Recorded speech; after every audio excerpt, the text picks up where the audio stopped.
I'm Jennifer Bute, and I was diagnosed with Alzheimer's dementia at the age of 63, although I had already resigned as a GP because I had realised several years earlier that there was something seriously wrong.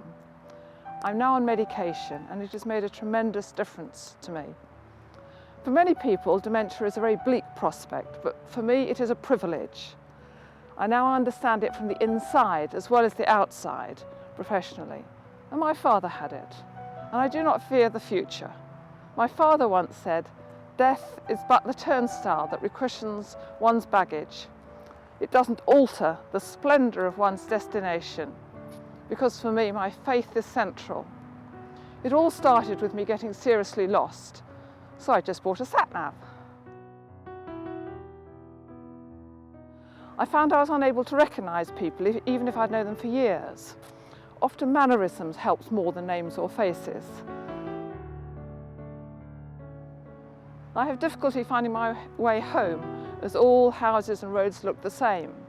Where I live now, which has on-site dementia care, all the doors have different colours, but that doesn't help me. So I have a statuette from our previous house outside the door, which is a familiar thing for me. Travel is very difficult for me as its complexity overwhelms me, unless I travel with someone I trust who can cope with my distress. But even so, travelling in the rush hour is a complete no-no for me. I used to be an avid speed reader, but now it does not make sense as I do not understand what some of the letters in the words mean. And even words without context don't mean anything to me. I can manage emails and Facebook, and I listen to talking books. Money is a challenge as I can't add up or subtract accurately.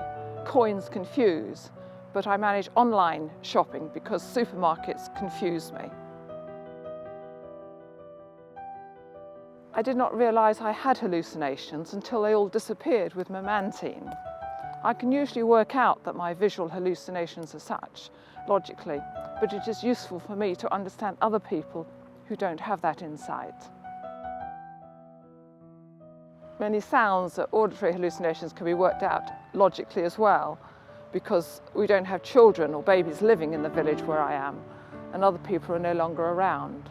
I tend to ignore the phone because I can't cope with it, and if the family want to contact me by phone, they always pre-arrange it. Smells are my most frequent hallucination, and people get used to me looking round to see who's blowing cigarette smoke over me, or me asking what's burning. Filling in forms can be amusing for other people. I tend to use computer spell checks. Using lifts can take a very long time.